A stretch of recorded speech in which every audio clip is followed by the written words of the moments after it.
always stuck actually. We might be. Can't believe this.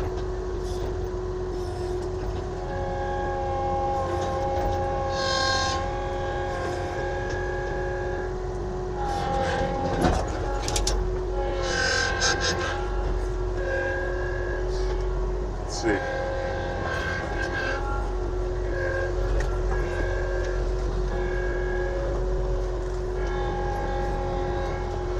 Also go forward, so I don't know if I need to necessarily go backwards, but it would be nice to get this scoop that I was doing here.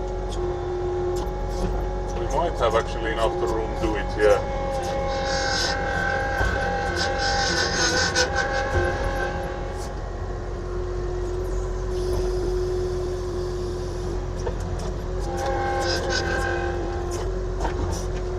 Okay, let's drive away from here because I don't want to get more stuck than we already are.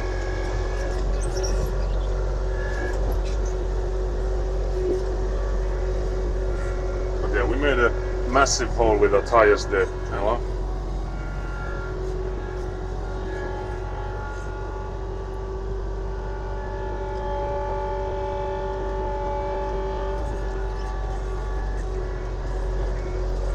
So I feel like we still could now drive upwards the one we just made, so it would also like level it up a bit, I hope.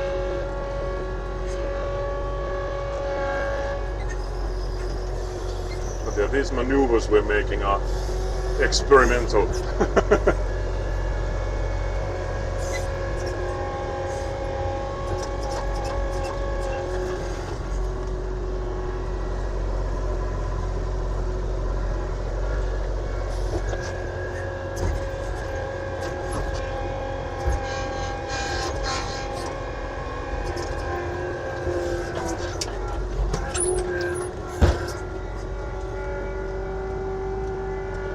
So I'll catch up in chat now. How do I get this out?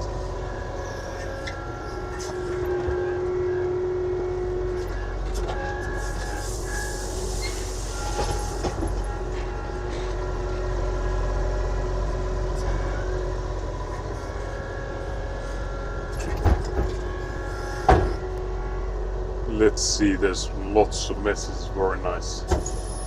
Very nice. I'll turn it off for a second to catch up.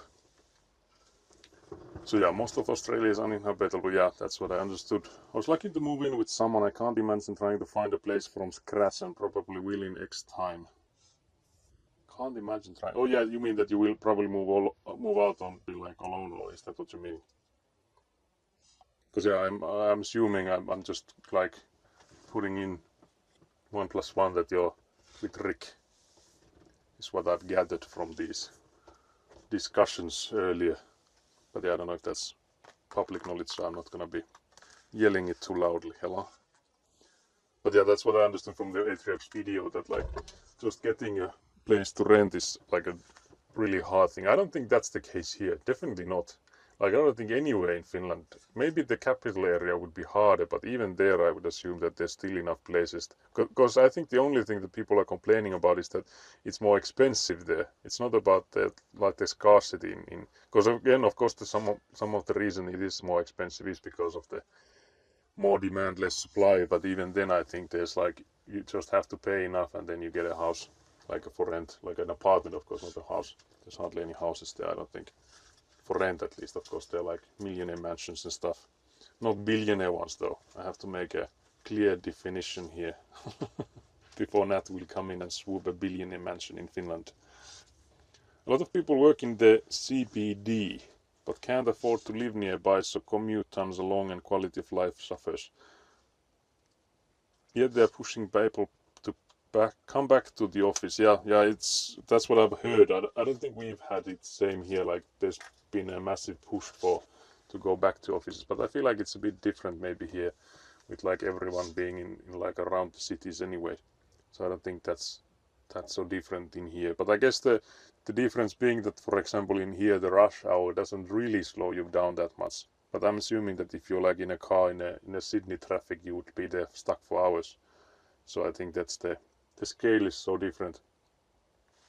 But I don't know what's CBD. I'm assuming it's like around the area of Sydney, or like a short for the general area around it. There's a lot of debate about building apartments because most existing suburbs can't support the increase in density. Yeah, I'm assuming like because you can only go higher for until like a certain amount, because there's only like there's stuff outside of just the fact that there's now houses, because there's like services that require like, I don't know, plumbing and stuff needs to accommodate for the amount of people, and of course like grocery stores and the traffic and all that stuff. So it's not just about, it's like a lot of city planning in addition to just building upwards, increasing the amount of apartments in a building. Lots of new giant housing areas are built poorly and close together, have no shops or amenities nearby, and suffer from the higher heat in the west, also worsened by the house build quality. Yeah, that's exactly what I was thinking, that if you just like think that, okay, the only thing I'm doing here is like making more apartments, then you're like missing out on a lot of other things. They need to play SimCity there. They need to know that people will start complaining if they don't have all the amenities nearby. Move out one day depending where we want to end up. Okay, yeah, I see. So is that like another city even, or like depending on like where in Sydney? Of course you don't have to answer because these are doxing information, but you have already like confirmed that you will eventually move to Finland and start like IRL construction streams. So I'm just curious if there's like a place in between basically, because that's already confirmed. So hello. A lot of people have to commute for over an hour or more. Such a waste of time. Do you mean an hour one way, or like central business district? Oh, I see. Okay, yeah, that makes sense. So yeah, like the city center, basically, I'm assuming then. Hi again. Also, hello, Skelly. I noticed I was lurking a bit when I was having lunch. I was also trying to charge my phone, so I was trying to keep it. It's also still in the charging station, actually. Sweden, of course. What do you mean, of course? Can't believe this. Also, what the hell happened to you confirming it's Finland? What's the Sweden talk all of a sudden? And also, what was this Scotland about? There's like free sanitary products for females, so women, I guess, in Scotland. That's enough for you to go in there now. Can't believe this. An hour one way, an hour back is pretty typical for people. An hour one way is diabolical. Like an hour total would still be like a lot, I would say. Like in Finland, I think people tend to, like, I don't know, Skelly, can you confirm? But I feel like in Finland, the commute should be like under an hour, like overall total. Like I would say that even in the average, I would say it would be like 20 minutes. Because there are people driving like hour and a half one way, but those are like crazy in the head. Like of course, it could be that they don't have an option. I'm not saying that it's like a choice, but it's like some people will be like, I want to live like in the countryside far from everyone else, so that's like a choice they've made. Yeah, you're mad if you do more than an hour of commute. Yeah, exactly. Because I was like, I wanted to know that if that's just my opinion, but I felt like that's like a normal thing here, that you would like it to be under an hour total. Like 20 minutes one way is, I would say, feasible. Like I would say that that's okay. Like 20 minutes is not too bad. But if it's anything other, like above that, it would be like every minute would start to be like a burden. It of course depends on like what's the commute about, because like it's different being in a bus or a train than like driving it yourself. But yeah, we had some silly Portal 2 runs, one Linux hard crash and whatnot. Okay, that sounds like that sounds like a stream and a half. Very nice.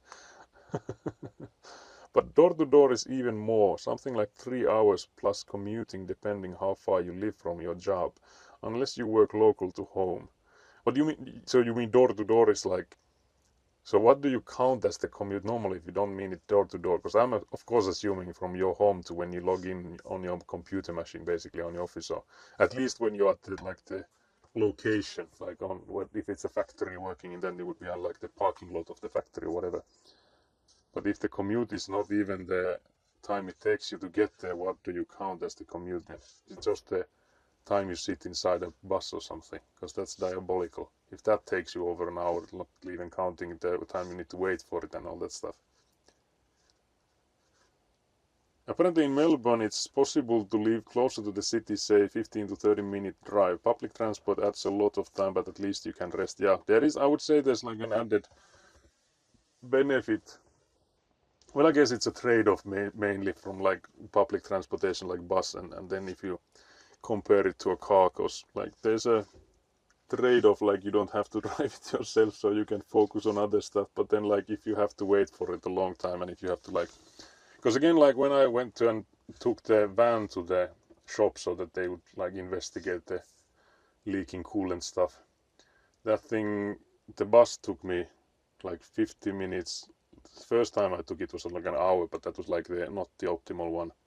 But even like that's just the bus, like inside the bus I was waiting for 50 minutes. That's not taking in the account that I had to be there like 10 minutes before so that I wouldn't be late, because then the other bus would then come in like 30 minutes later and stuff. So there's so many things that you need to count in. Of course I had to also like walk to the bus station and like bus stop and stuff. So like driving door to door is such a different time than it is to like wait for the bus to come in for the stops and stuff.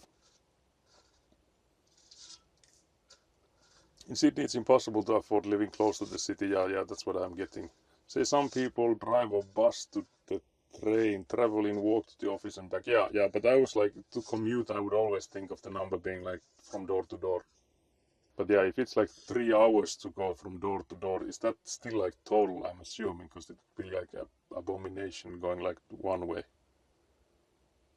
But yeah, that's still a crazy thing. Because again, like that's, because there's this, I like hate those like billionaire mindsets, like what, no, just kidding, I'm not gonna even say it, but they're like those like hustle mindsets. They're like, everyone has the same amount of hours every day, what's your excuse? And that's like not true. If you start thinking about these commutes and stuff, that's not like even close to true. Because like we have like vastly different amount of hours every day depending on like how long it takes for you to get to your like job and stuff. So the amount of hours every day we like every people have is like vastly different. So anyone trying to tell you that yeah we all have the same amount of hours every day, so what's your excuse? They're like full of it.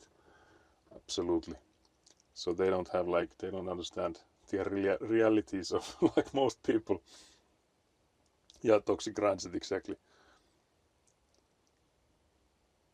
Good public transport is just straight up better than car in my opinion. Yeah, I would say it's like, again, like it would need to be good, but I would have definitely agree with you. Like from what I've understood, like in the capital area, like metro and stuff, that you have like every few minutes there's a metro coming in and you just hop into it. If you live close enough, it's like so much faster than any car it would ever be.